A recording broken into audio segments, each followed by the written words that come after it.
Big Play Reflog Show is brought to you by ShackNews.com. Shack News is the place to be for gaming news, covering all your content needs with in-depth reviews, gaming interviews, walkthroughs, and guides. Be sure to check out their featured preview of the brand new Season 7 for Apex Legends. They break down the debut of the Olympics map, as well as the game's newest character, Horizon. The guys over at Shack News do it all, including their weekly Twitch streams and awesome celebrity interviews. So if you're a gamer, Shack News is the site for you. Check them out on Twitter, Facebook, YouTube, and Twitch at the handle at Shack News and at shacknews.com. Okay, do you need medical attention? Yeah. What is wrong? I don't know. I ain't no goddamn doctor. Cut back by Chubb. He's to the 10. He's still running to the 5. He dips outside left. He's doing it. Touchdown. Swing on drive. To the left. Away. Back to goal. Reply. It's just golfer backwards. Big play is on fire.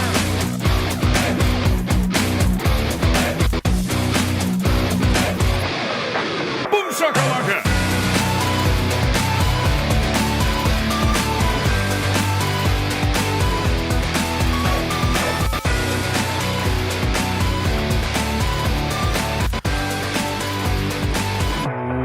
Welcome to the Big Play Reflog Show. Today is Monday, November 2nd, 2020. I am your host, Big Play Dave, alongside my main man, Mr. Chris McNeil. How are you, sir? Election Eve. It's all going to be over tomorrow, Dave. That's right. Maybe. Yeah. Sometime over the next few weeks. Right. And the one and only, sporting the MyBookie, Nick Padone. How are you, sir? Hey, I'm good. How are you guys? Good. So first big election for you, right? Yeah. Not First bad. big one. Not too bad. All right, so we've got a good show for you guys tonight. We're going to kick it off with some Power Rank Monday. Our favorite bye week activities. Head into the bye week, 5 and 3. Then we will get into our featured interview of the evening. Former Ohio State linebacker Joshua Perry is in the NFL, retired young. Excited to talk with him. Should be a good conversation. And then we will... National champion. Yeah, a national champion, 2014-15. Yeah, not bad. We'll get into that as well. And then we will break down this week's Cleveland headlines, talk about that Browns sloppy loss, look ahead to second half of the season as we get through the bye week here. And Chris, the Buckeyes, 2-0. How about that? Big game this week. Rutgers. Yeah, that's right. They're like a 35-point favorite, baby. Hey, so was Michigan. Check it out on MyBookie. I think Michigan was like a 23-something favorite. Yeah, it's true. How'd that turn out, Harbaugh? That's right. Then we'll get into the big plays of the week, sponsored by MyBookie. We'll look at the Buckeyes, look at the Browns, see if we got any other ones out there. And if we have time, a Stump the Flog. We got to make sure we've got time for baseball cards because I get cards again tonight. All right. They're burning a hole in my pocket, boys. I'm in for that. Let's get it going then. So let's get some Power Rank Monday going here.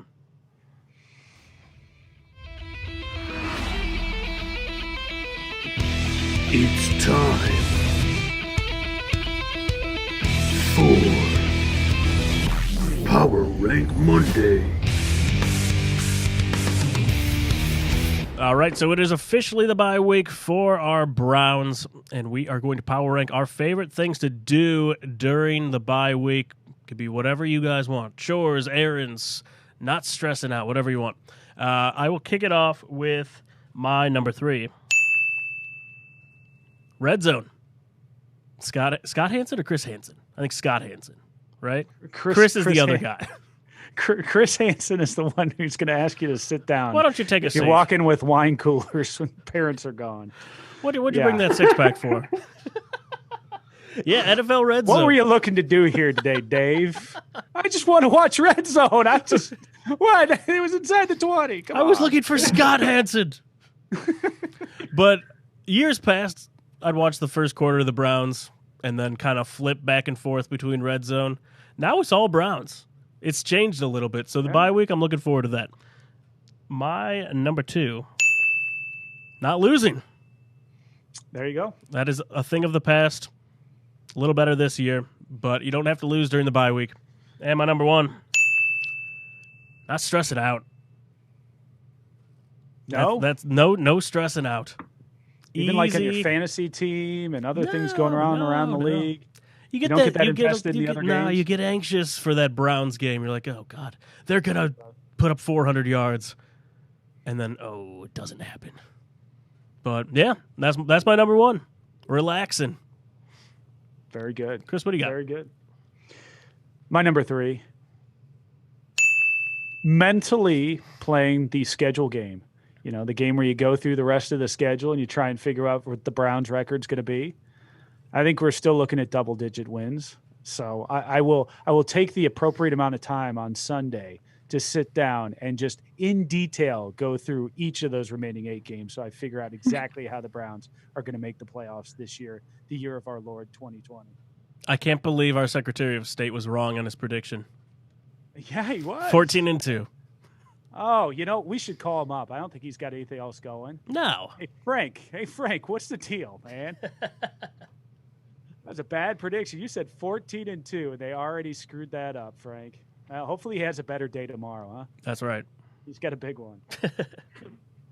Number 2. You know what I could do, Dave? What's that? I could take the time I normally waste watching the Cleveland Browns, waste if it's a game like yesterday. I could actually go out on a date and be social. Wow. Yeah. There you That's go. not going to happen. That's not going to happen. No. Not going to happen. No. Maybe Like date Michael. We got maybe a date Zoom McNeil. call. Yeah, a Zoom call maybe. Right. No. There won't be any dating. There won't be anything Nick, going on. send It'll out be a- me watching Red Zone. That's the date. Send out a promo clip of Chris looking for a date this week. I'm sure that'll go wonderfully on Twitter. Oh, you got it. My number 1. How about Buckeyes? You got the Buckeyes on Saturday. You get to enjoy a little bit of that Buckeye post-game experience going into Sunday. Hopefully with Rutgers, it's not going to be much of a game, and I can enjoy being at 3-0 on Sunday. And I don't have any of that bad taste that we had yesterday after another great Buckeyes victory to kind of ruin things for the weekend. This one, it's just going to be the Buckeyes. We can just enjoy all Buckeyes all the time this upcoming weekend. So I will be doing that, Dave. That's my number 1. Heck yeah. Nick, what do you got for us? Alrighty, my number 3.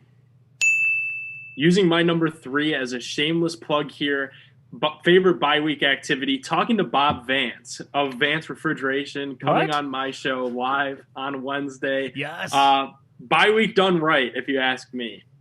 Dave, you know what that's called? That's called cross promotion right there in the business. The king of he's a cross wily promotion, wearing the sponsor shirt. He's just a pro's pro over here. veteran. He really Nick, is. what was that like? Well, just not to give anything away, but you talked to Bob Vance, Vance Refrigeration. Yeah, pretty crazy. It was How did you find him? kind of exactly how I expected it to go. Found him, just through some digging that I was able to do. And Wait, where do you do said digging? Yeah, I'm curious. Like, where do you even start such a dig? MySpace. Well, for this particular one, I was watching The Office, and I was like, "What might Bob Vance be up to, man? Like, nobody's heard from that guy in forever." And then I found people that have heard from that guy recently, and I was able to track him down. Was that your intro before you funny. brought him in too? Like, hey, what's this guy doing? I have no idea. All right, here's a quick spoiler before we get into my number 2. First question to bring him into the show, I had to ask what line of work he was in. I had to pull the Ryan Howard there. Yes. Did he do it well? Oh yeah, he bit. He did it well. So everybody be on the lookout. Wednesday night at 8:20. Shameless self-promotion. Shameless. Okay, my number 2. Enough about Vance. I'm going with the red zone as well. And for fantasy football, for daily fantasy sports, that's something that I don't talk enough about, but that's a big hobby of mine. I like keeping up with the other games that happen nationally, even when the Browns are on. So I'm excited to be able to pay more attention into some of the other games than just what's going on at 1 o'clock in Cleveland. There you go. Who's your All quarterback? Is your quarterback Baker? My quarterback is going right now. My quarterback is Tom Brady. Oh, look at you. Yeah. I've got Gronk on my team, so hopefully he can hit up Gronk for some major yardage tonight. You know, another shameless plug. I had a guy on my show that said Tom was going to win leagues this year, and I was so nervous about that. And so far, he's got me to a 5-win record. So, Was that Bob Wiley? No, Bob Wiley gave me 0 fantasy advice. Nice. All right, my a lot number of one. life advice, I'm sure. Oh, plenty of life advice, and made me very late for one of my classes. Okay, number 1. Early holiday shopping. I don't know if you guys have read anything. You're way about too this. young to be doing this. Right? No, come on. Yeah. I don't know if you guys have read anything about this, but I guess Christmas or whatever holiday that you celebrate is going to be a complete butt ache this year because of COVID and protocols, and companies like Best Buy and stuff are having a hard time kind of keeping things on the shelf. I've seen a couple of articles about like it just inventory issues overall. So I'm trying to, I never do this. I'm the guy that's out December 24th trying to salvage something up. But I would like this weekend to kind of just get a head jump on it, just to make sure that everything's accounted for the way that I want it to be. Have yourself a nice little Saturday. That's a Sunday. Maybe I don't get that. No, that's all right. Hit a Pottery Barn. That's right. Yeah, and that is Power Rank Monday. Good stuff. What do you say? Let's talk to a former national champion of our Ohio State Buckeyes. What do you say? Oh, yeah, Once a national champion, always a national champion. Not a former national champion. He is a national champion. That is very true. All right, when we come back, we are bringing on Joshua Perry, national champion 2015 Buckeyes, and played in the NFL. Get his story. We will be back in roughly, Chris, how long do you think? 25 seconds, Dave. Wow, I'm nervous. Wow.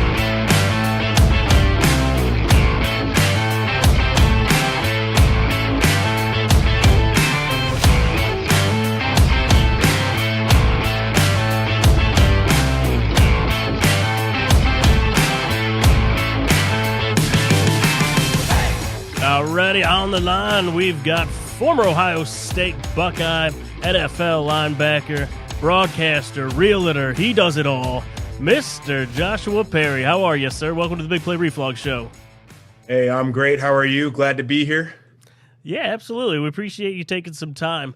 So right off the bat, we were looking at your story, saw that you're a super young guy in the NFL and called it quits early at 24. Is that right? Yep. What was that? What was that decision like, and how did you kind of ultimately decide to walk that way?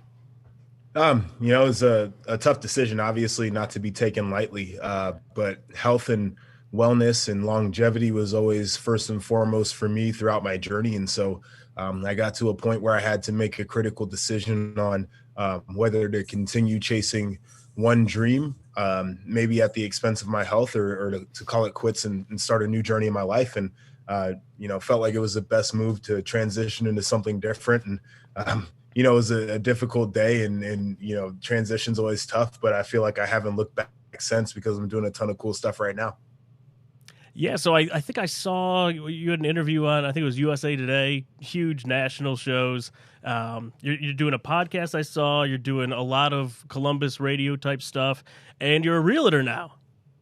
How's the real estate market? It's banging. It's booming. Specifically in Columbus too. It's going crazy. We got a great economic base here, obviously. Fortune 500 companies like Nationwide, AEP. We've also got the university, which is fantastic. Great hospital system here.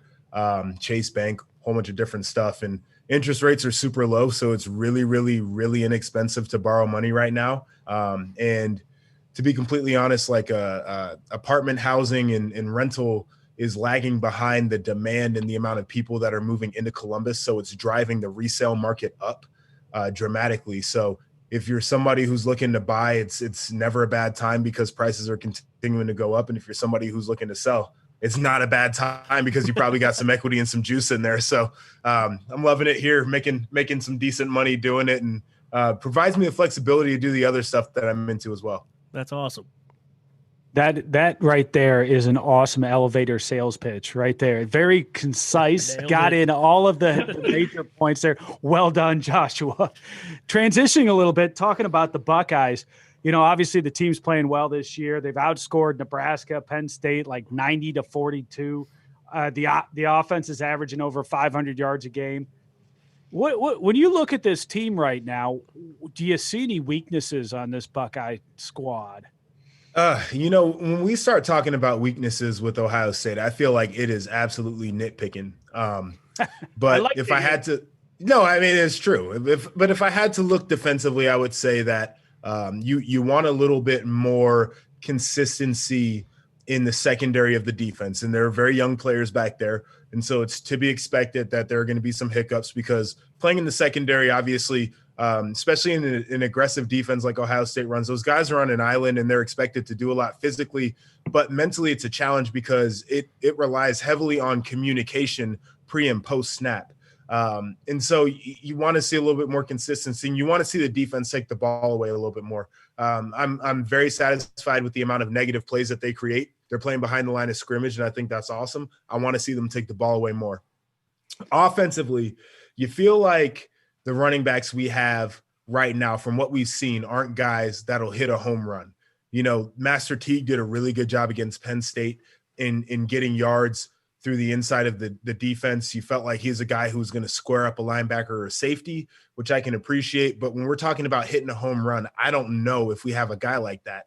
And then if I were to be critical on Justin Fields about just one thing, I don't think he has a fastball. And what I mean by that is he's standing on the far hash. He's got to get it to the far sideline on a 7 cut. I don't think he has the zip that a Trevor Lawrence has, or even a Joe Milton, who I don't think is half the quarterback Justin Fields is right now. I think he's got a better fastball. Michael Penix Jr. from Indiana, I think, has a little bit of a better fastball than Justin Fields, but he's the guy who makes the offense go. And I'm like I said, I'm being overly critical because he does literally everything you want him to do and more. So if I am nitpicking, which I am nitpicking, that's what I would give you. So you played on a national championship Buckeye team. Do you see any similarities between what you see on the field today and the Buckeyes versus those teams that you played on? Yeah, I would say the major similarity is, and this was something that my team developed later on in the year, but the ability to just go out there and suffocate an opponent. And we did it against Penn State in a very sloppy way. Like, I think we did it 2 different ways. So against Nebraska, we came out there, kind of got in the groove of the game. And then second half, it was offense, defense, whatever they wanted, they could have it. Defense didn't let up a point. Offense was just moving the ball everywhere. I think that against Penn State, we were a little bit sloppier, especially defensively with some of those penalties that extended drives, and we can't have those. But it felt like anytime we wanted to go get pressure on Sean Clifford, we were able to do that. Anytime we wanted to get a TFL, we could do it. Offensively, if we wanted to convert a third down, like it's one of those situations where Ohio State gets a penalty. So they're in 1st and 20, or they're in 2nd and 20, and I'm not even sweating. Like, I don't worry because they can get yards however they want it. And I felt like in 2014, we kind of got to a point offensively toward the end of the year where we were getting like 1st and 15. I'm like, I'm not really that worried about it. And so that's probably the major similarity for me. How about that swagger toward the end of that season? You knew, going into the end of that season, I think all of the commentators were saying you had to blow out Wisconsin. So you guys do that. Had to beat, of course, in the playoff, you beat Alabama, you beat Oregon. I mean, take us through the mentality, take us through those 3 weeks. I mean, that was such a magical ride. You're losing quarterbacks. You're still maintaining, a mentality to be able to win in this college football playoff. Take us through what that process was like. Take us through, kind of relive those moments as an Ohio State Buckeye for us. Yeah, I mean, we had been through it all at that point. And so we felt like any challenge that was presented in front of us wasn't that big of a deal. You know, hey, you guys got to blow out Wisconsin. I mean, okay, we had to do everything right after we lost to Virginia Tech up to this point anyway. And we had to do it with the quarterback who hadn't played a ton of snaps. And now we're doing it again with the quarterback who hadn't played a ton of snaps. Like, I don't give a damn. Let's go. You know, so whatever the challenge was for us, it was something that we felt like we needed to rise to. I also think that one of the most underrated aspects of that year is how good of a motivator Urban Meyer was and how that really trickled down through the staff too. Because our coaches had us ready to go and they knew exactly what our pain points were and exactly what to say to get us fired up. You know, that like we were getting ready to play Alabama. And the one thing that everybody talked about was, you know, I don't know if a team from the Big Ten is fast enough to keep up. You know, Alabama's got fast guys and they've got big guys. And we're sitting back there like, man, this is some BS because we got big, fast guys too. And so I think it was Wisconsin had played Auburn earlier that day and beat them. And Wisconsin couldn't run with anybody. That was the narrative for that game. And so Urban's sitting there like, all right, so if Wisconsin can beat these boys and you know how we just did them, then there's not a chance that we'll go down here and lose this game. And he knew exactly how to get us fired up. And so I think it was just a combination of a lot of things happening to, you know, where we were self-motivated as players, but also our coach was big on the motivation aspect. And just there was no such thing as a challenge that was too big. You know, that's something I wanted to ask you about, Joshua, was Urban. And a lot of us Buckeyes fans were a little bit nervous when he decided to step away for his health. We didn't really know exactly what we had in Ryan Day. We knew he was a good, young, promising coach, but we didn't know if it was going to live up to the level that Urban Meyer brought to Ohio. Where are you at with Ryan Day right now? Because it surely seems like he has all the marks and makings of another really fantastic coach. Yeah, I mean, Ryan Day is and it's so early on in his head coaching career, but he's nearing elite territory.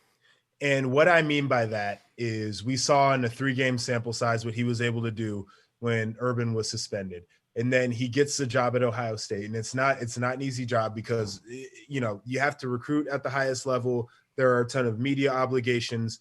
Columbus is socially, it's a big city with a small town feel. So you have to know how to handle yourself socially and not succumb to all the pressure. And he's done all of those things extremely well.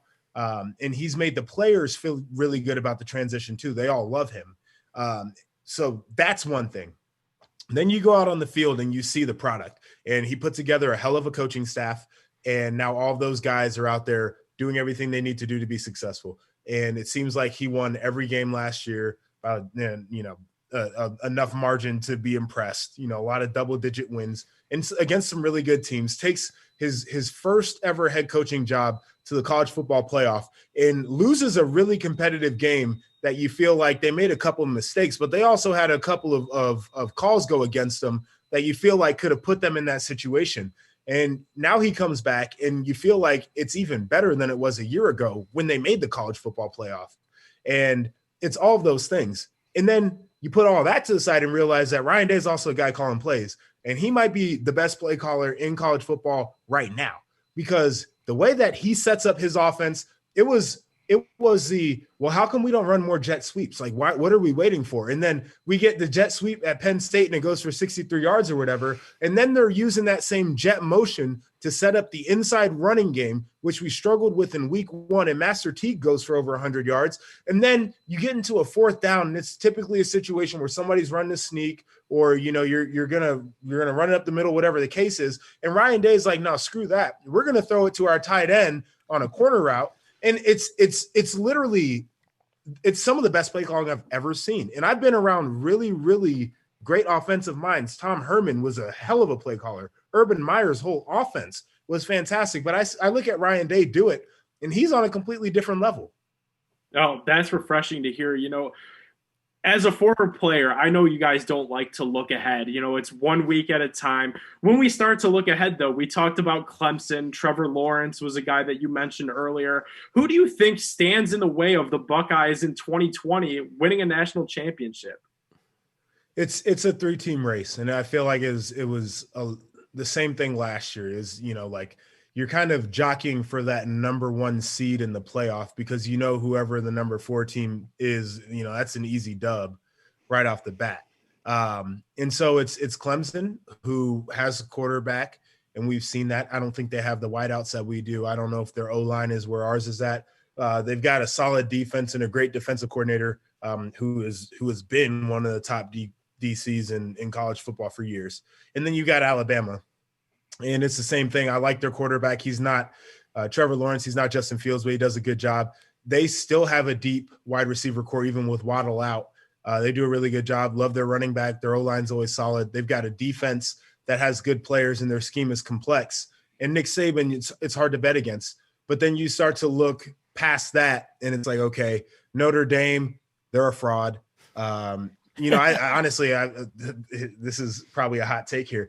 Put Notre Dame and Cincinnati on a neutral field right now, and Cincinnati beats them. And I don't know if it's close. Yes, that's who I was going to ask you about with Cincinnati. Yeah, they might be the fourth best team in America right now, and I'm not afraid to say that. But what that tells you is that there's such a separation, and it goes back to recruiting between Alabama, Ohio State, and Clemson and the rest of college football. They have extracted all of the talent out of all of the second-tier schools to where it's not even like we look at the Big Ten schedule, and it's the same thing Clemson does when the ACC schedule is released. There is not one game on the schedule that they look and they say, oh, man, I'm worried about this one. It's win, check. Like, that's it. Oh man, that's incredible. So yesterday, I have to ask you about this. We're riding the high right now, but yesterday the Browns really let us down here in Cleveland, Joshua. It was a horrible game. They invented a new word that's called grommel, where it's rain, snow, sleet, all of that coming down at once. And everyone knew the Raiders were going to run, and they kept running. As a linebacker, were you ever in a position like that where, man, we just can't stop these guys? And what do the Browns do here? Because that linebacking group looks like they need some help. Yeah, so the Browns definitely in the middle of their defense are struggling. I mean, I don't know. Their secondary struggles too, but they don't have a guy at linebacker, and that's an issue. When we played Michigan State in 2015, that was probably the poorest game that I played. It was a very forgettable game. I'd like to look past that stage in my career, but that was a situation for us as a defense and specifically as a linebacker core where Michigan State needed 3 yards, they would get 3.5. It was like when we needed to come up with a stop, we couldn't do it. And so I know what that situation feels like when a team is just running and you feel like you're getting there, but you're not getting the stop. And it's difficult. But I am a believer, and it's probably because I'm a former linebacker, that when you're building a defense structurally, you need to have guys on the edge. So like pass rushers, number one, you need one guy in the interior of the D-line. I don't think you really need two. And then you need solid linebackers. You don't necessarily need guys who are going to be game breakers, but you need dudes who can run and hit and run. And if you can build that, you can build off the rest of the defense. You need a couple of guys probably in the secondary, safety who's got a little bit of range, and then obviously a lockdown corner. But you feel like if you've got linebackers who can run and hit and run, they can communicate well and get the defense set, and they can anticipate what's coming. You solve some issues there, and I feel like the Browns they don't have that guy. Yeah, definitely. Well, Joshua, we don't want to take up your whole night. We know you got Monday Night Football on. You got your Canes there. Fantastic Columbus spot that's sneaking its way here into the Cleveland area too. Anything that you want to plug before we let you go tonight? Hey, before you put in your plugs, I just got a text from somebody who said, this guy is my favorite guest ever. Notre Dame is the biggest fraud. Yes. They are. Loving your take on Notre Dame. I'm telling you, there's some real frauds. I've got nothing to plug except for this. And this is very important. So all of the early voting is past us now. I went and voted early in person. I know a lot of people have dropped off their ballots. They went to the boxes. They mailed them in, whatever the case is. Tomorrow, still, we need people to get out there. If you haven't already, please vote. And just from a historical standpoint, a lot of people had to fight to get to this point where they could vote. On the opposition of that, there were people who were fighting against your ability to go and vote. There were poll taxes, there were literacy tests, there was, voter intimidation, all these different things. There have been obstacles that we have overcome. And we're to the point where it's very accessible for a lot of people to be able to do it. Tomorrow's the last day. Do it in person, whatever it takes. Show up. Don't care who you vote for, but exercise that right because it's sacred. People have fought against your ability to do so. It's that important. Go and do it. Wow, what a way to end. Thank you so much, man. We appreciate the time. Absolutely. Great stuff from Joshua Perry. Appreciate it. Go give him a follow on Twitter at RIP_JEP. We will talk to you soon. Definitely. Round of applause for Joshua Perry. He was fantastic. Oh, yeah.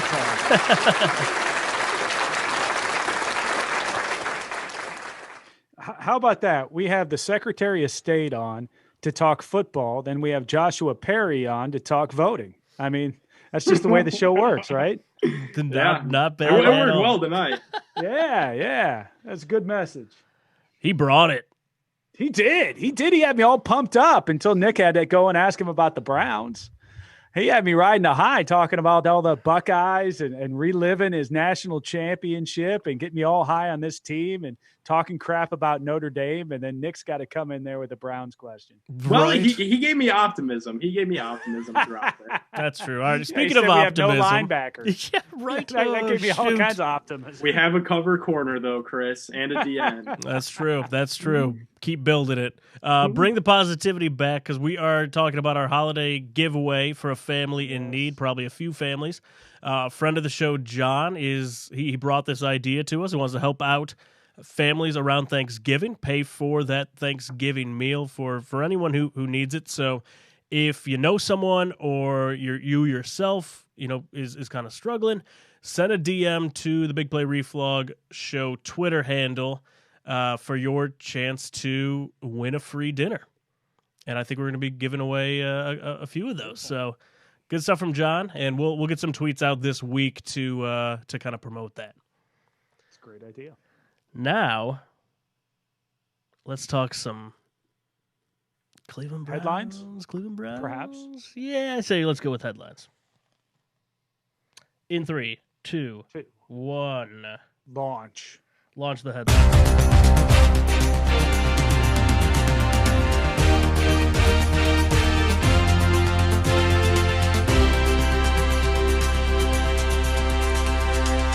So let's start with the Buckeyes. Let's start with some optimism.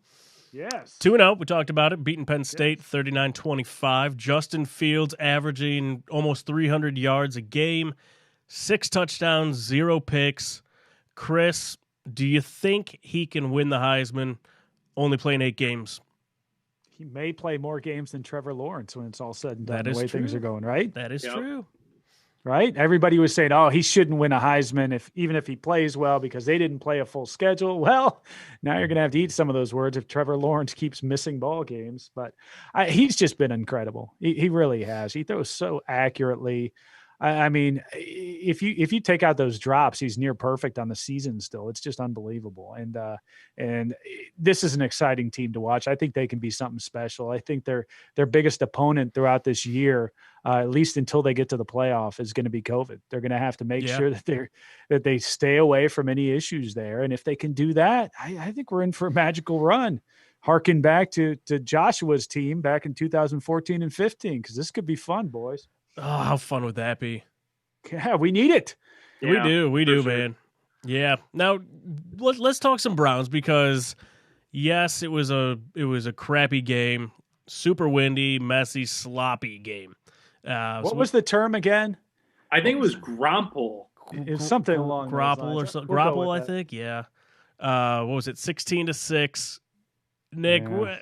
what's your take on this game? Who do you put the blame on for the loss and kind of going forward here?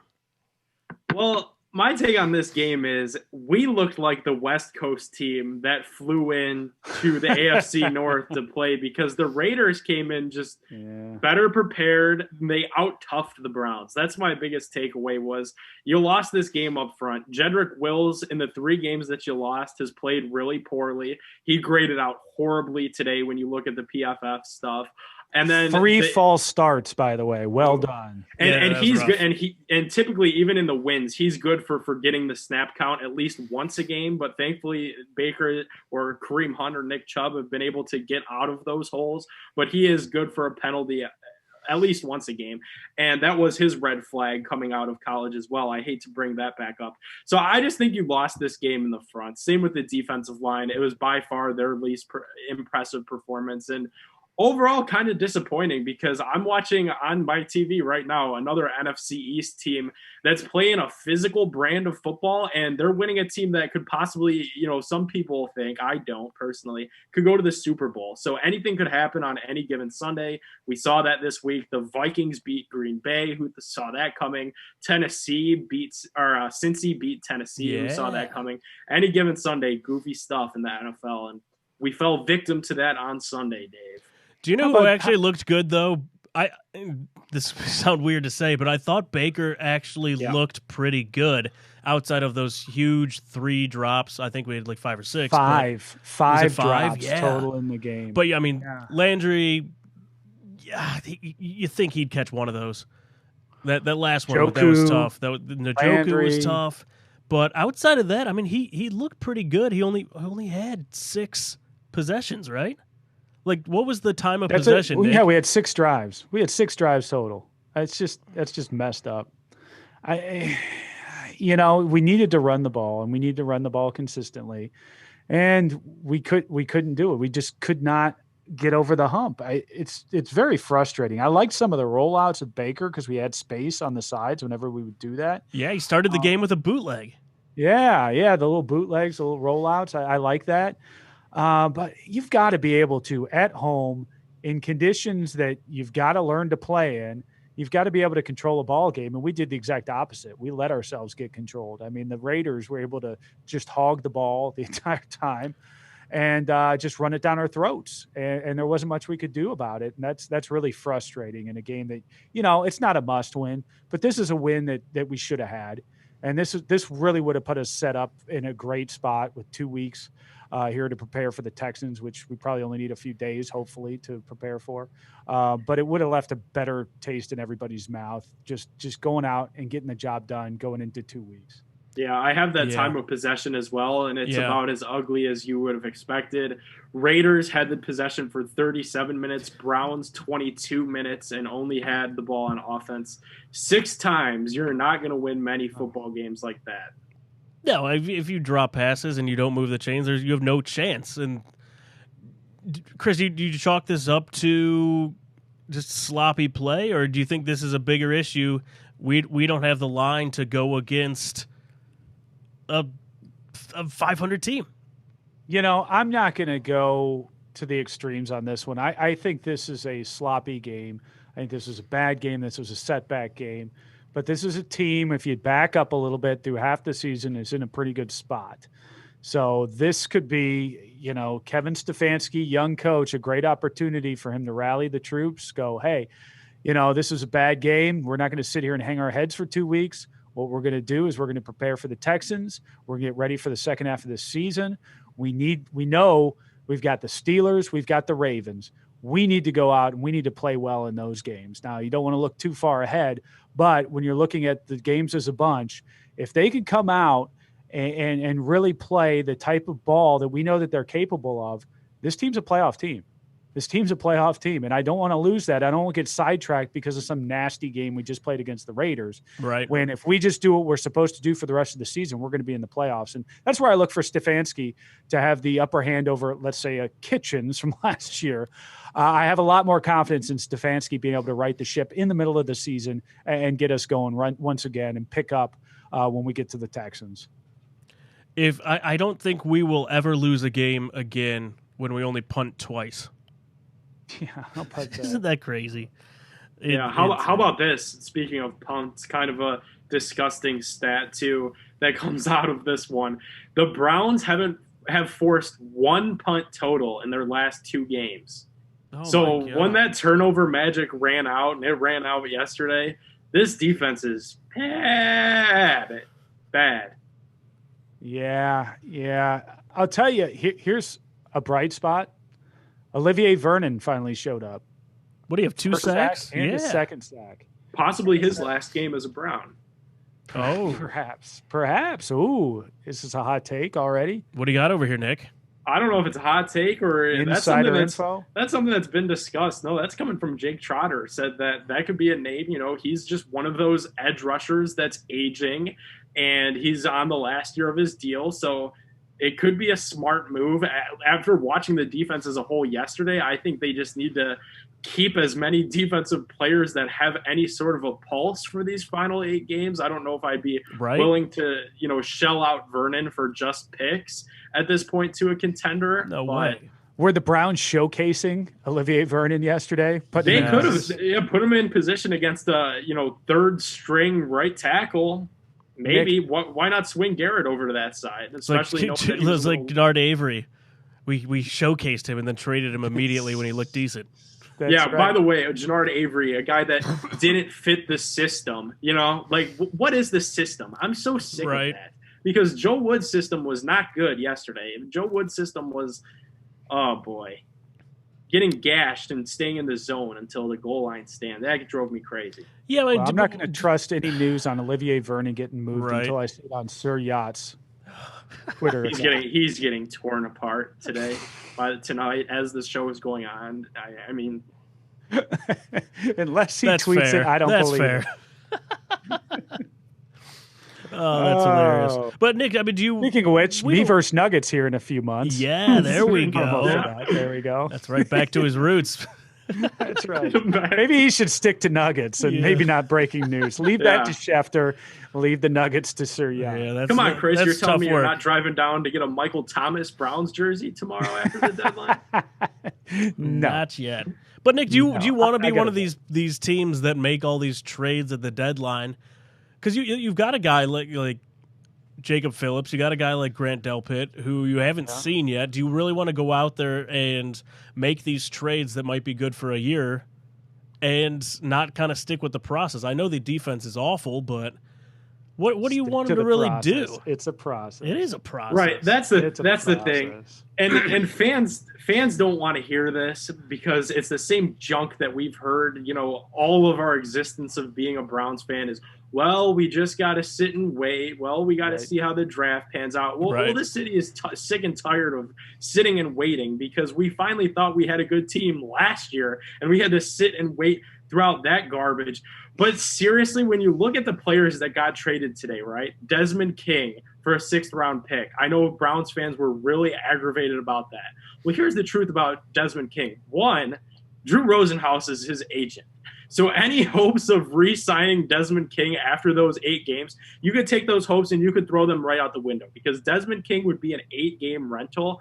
And then why would you do that, Dave? Like you said, because you have Denzel Ward as your for sure CB1.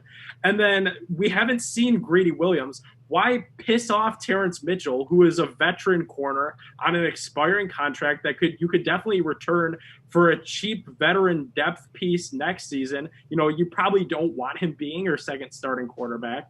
But if somebody goes down, Money Mitch is a very valuable option. So fans get themselves so worked into a shoot because, a 6th round pick? What do you mean? Andrew Berry couldn't have gave up a 6th round pick? These analytics guys, they care about these picks too much. No, there's a little bit more that goes into it than just a 6th round pick. And I think that's where a lot of people work themselves into a shoot today.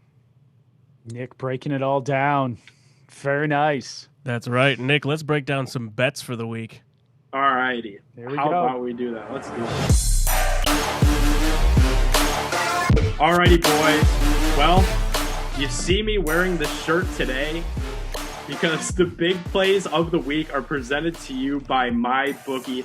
There's no shortage of games to watch right now, and with thousands of lines available on all your favorite sports and events, you can turn your game day into payday with MyBookie. If you're the type of guy who likes to back the big favorites, consider putting a couple of parlays up for a much bigger payout like Dave does every week with the Browns. Not only do parlays make meaningless games more exciting, but more importantly, they give you a chance to turn ordinary bets into a real life moneymaker. And don't forget about those underdogs as well, especially during this bye week, because they have a ton of value too. The thing about the NFL is that underdogs are never really underdogs on any given Sunday. Every team truly has a chance to win, and you do too with MyBookie.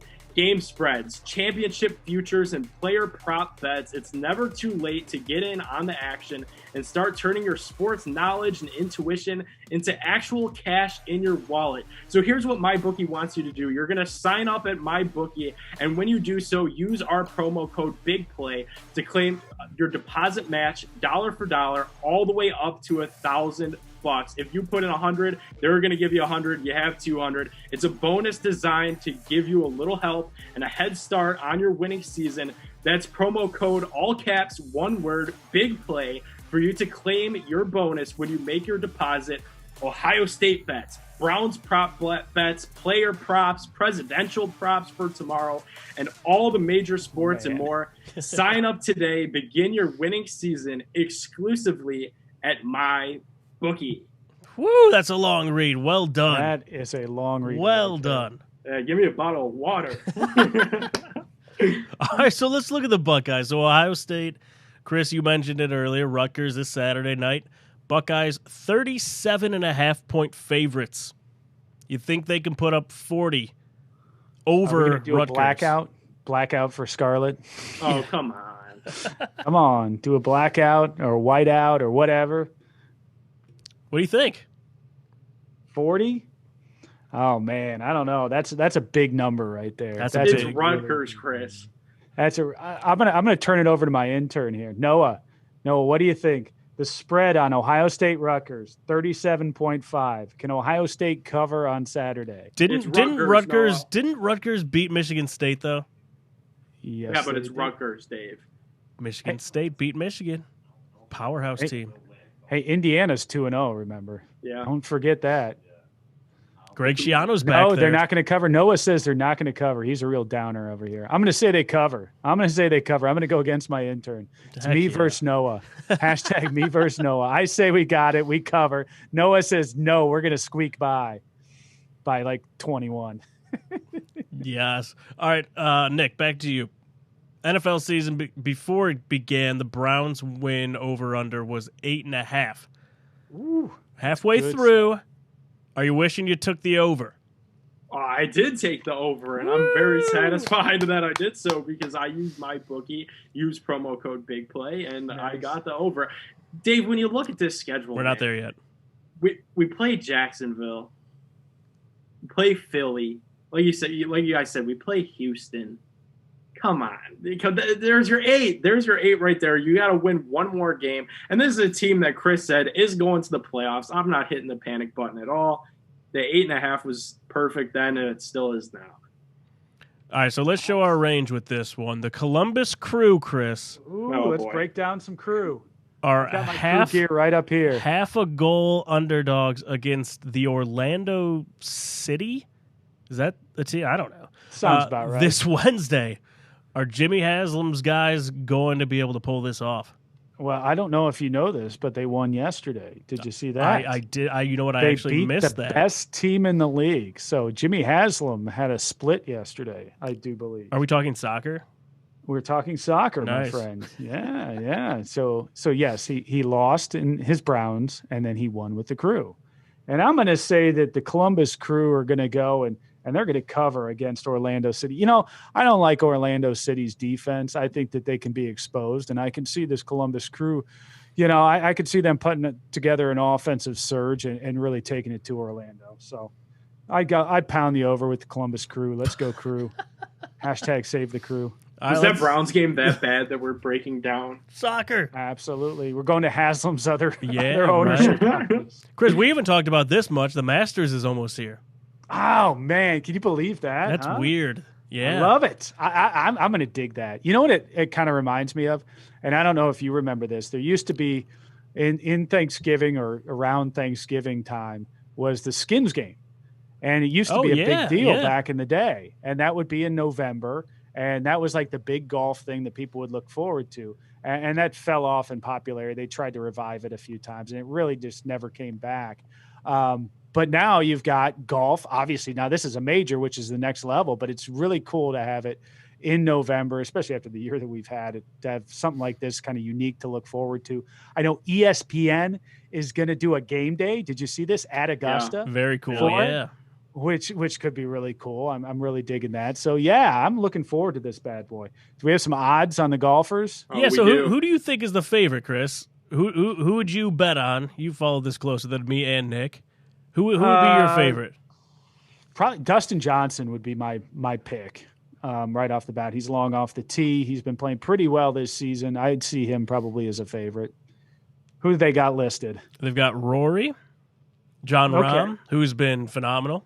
He's been phenomenal, too. He's the other guy who had to have up there. And Bryson DeChambeau.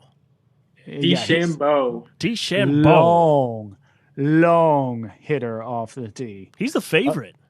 Allegedly can hit the ball like 400 in the air. But he has the most slappable face. Absolutely. Very punchable face as well. So that makes him perfect as a golfer. Either love him or you hate him, but he's been playing some damn good golf. So he'll definitely be up there, no doubt. What about Zach Johnson? Zach Johnson? Yeah. And Dustin Johnson will beat Zach Johnson. I think you're probably right. But Zach Johnson plus 22,500. So you put a small wager down on that. Is Tiger? Do we have the odds on Tiger? Do you have those sitting in front of you? Plus 1 million. 1 million. Bet $1, win $1 million. Unlikely bet. And you always have to look for two. There's always one old guy who sneaks in there. Yeah. At the Masters. Usually for years it was like Freddie Couples yeah. in there. Maybe I mean Phil maybe being up there. He's now kind of fallen into that category, being an older guy. So maybe Phil kind of fills that role here. But look for an older guy to make some noise because there's always somebody who knows that course. Augusta is one of those that the older guys have the advantage of having played it for years and years and just kind of knowing the course. And there is a value to that. So look for somebody to be up there, not to win, but to be up there late. Whatever happened to, what was his name? Jordan Spieth. Jordan Spieth. Where is he? Yeah. He was supposed to be the next He hasn't Tiger. done much out of Texas. Yeah, he came on like gangbusters a couple of years ago, won all the time, and then completely fell off. Yeah, you don't see him around. The name I thought you were going to come up with is Ben Curtis from Central Ohio. And he's since retired. It must be nice to be able to retire in like your early 30s in a sport. And he retired. He was a Kent State Golden Flash up there. Oh, no Won kidding. the British Open years ago. Went to Buckeye Valley here outside of Columbus. And I actually played against him. He beat my ass. But and he's retired. And I'm doing the show with you guys. So that's the postscript on that one. Here's a question. You've made it. Here's a question for you guys. What do golfers do when they retire?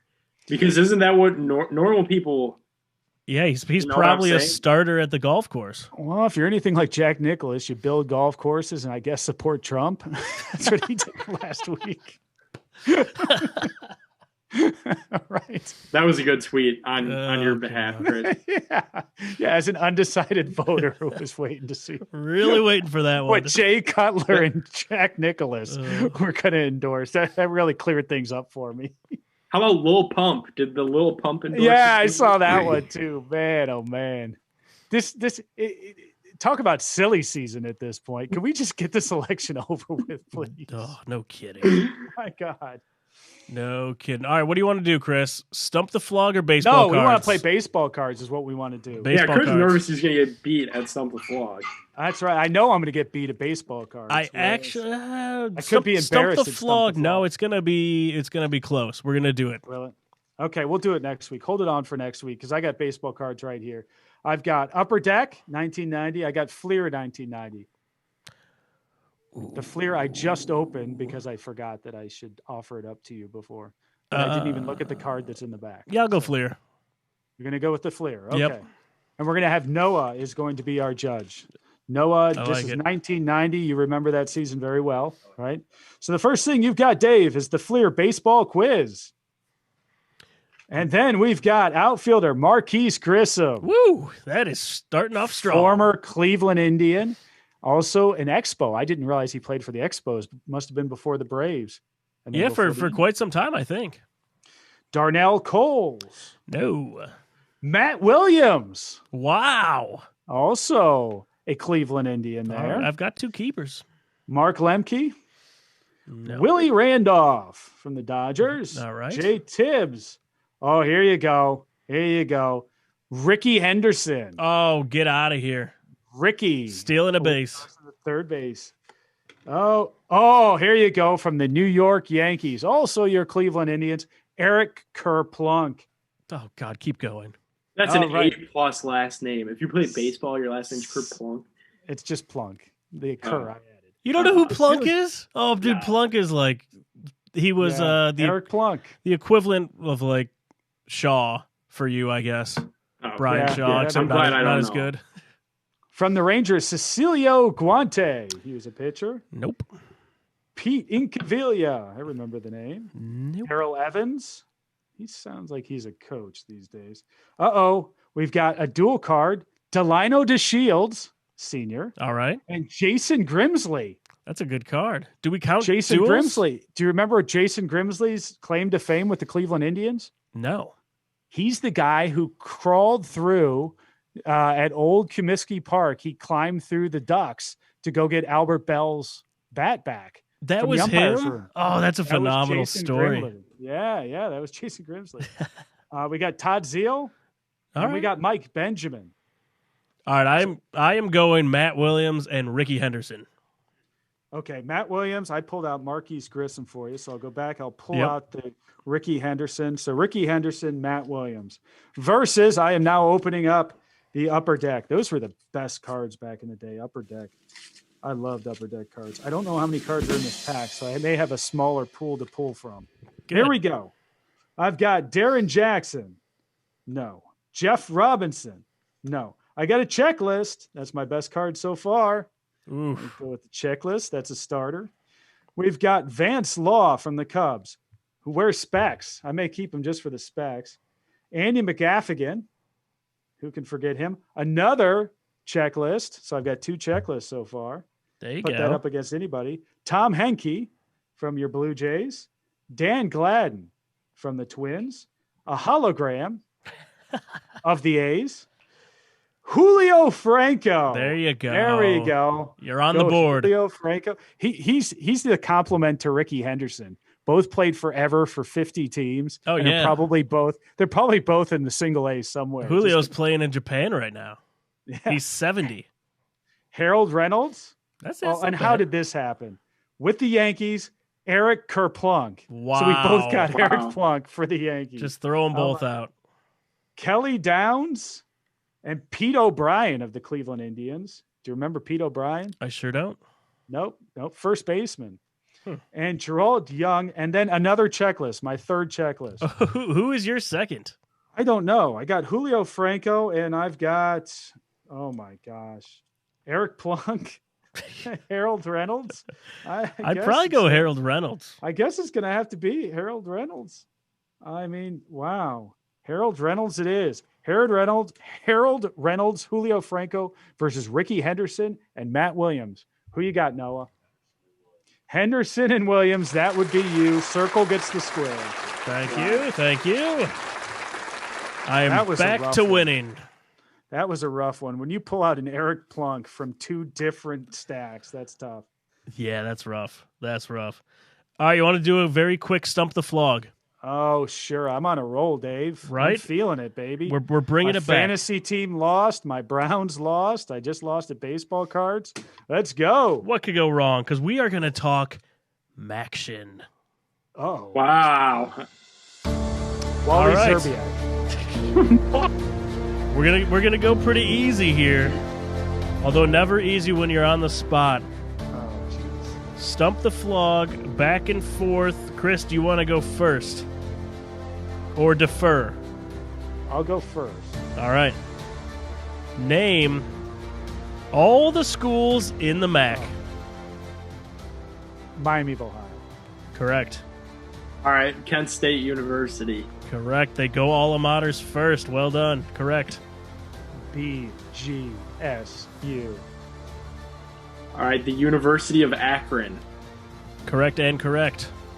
Buffalo. Correct. How about the quarterback that we had that was a huge deal on Hard Knocks? Eastern Michigan. Yes. Well done. OU Bobcats, baby. That's right. My safety school. Everyone's safe. Wow. Me too, actually. I'll go Western. I'll go Western Michigan. Correct. Toledo. Yep. Correct. Is this MAC wrestling too? Because I could have a wild What? card. What? There's a MAC school that sneaks in. I think we're down to 2 schools. All right, I'll give you guys a fun fact after that. The confidence is just exuding off Nick right now. Yeah, not really. 5 seconds. 2, 1. Missouri wrestles in the MAC. Missouri. They do. Missouri. All right. And the winner is Mr. Yes! Reflug himself. He is back, baby. I love my Maction, baby. Well done. It shows. That was good. The only ones you guys missed, I believe, Northern Illinois. Oh, my cousin went there too. Oh, we were going to hear about that. And Buffalo. Did anybody say Buffalo? No, Chris said I Buffalo. said Buffalo. Go root Okay. for Buffalo. Ball State. Ball State, and I know That someone was that the other. goes I there. had Ball State. I was ready for that. That's David Letterman's. Hmm. That's where Oh, he no, went to. no kidding. Yeah, I just Ball watched State. all He of loves his to- shows on Netflix. I hear that's really good. Yeah, it's really, really good. I recommend it if you haven't seen it. I didn't even know that was a thing. Mizzou does wrestle in the MAC, though. Oh, no one cares. Like They you're do. all over this. Like we care. They November 12th and 13th is the Masters, gentlemen. Ooh, I am ready. Yeah, baby. All right, Nick, bold prediction time. Noah, we're going to need a bold prediction from you. Bold prediction.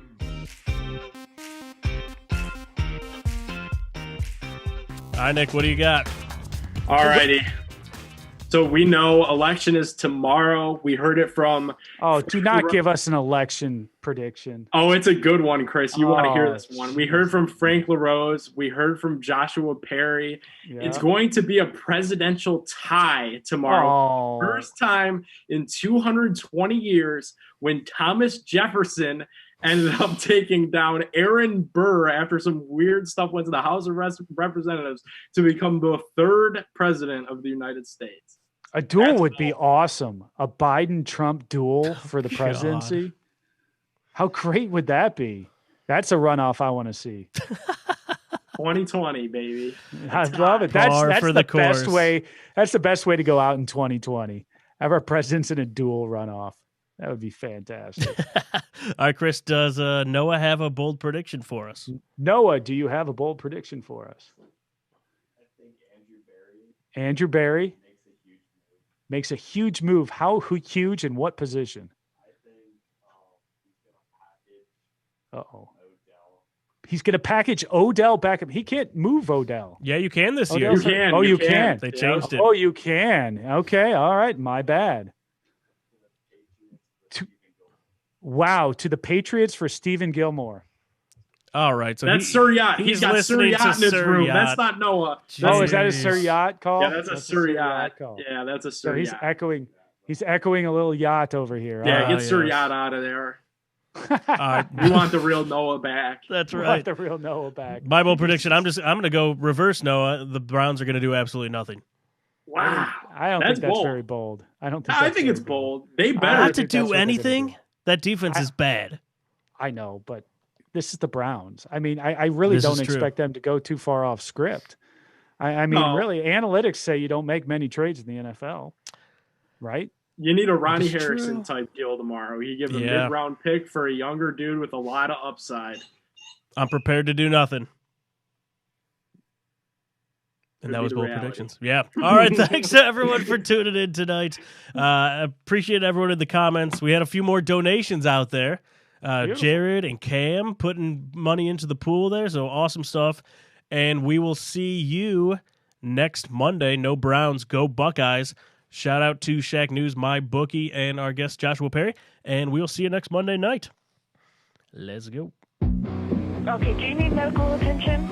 Yeah. What is wrong? I don't know. I ain't no goddamn doctor. Cut back my job.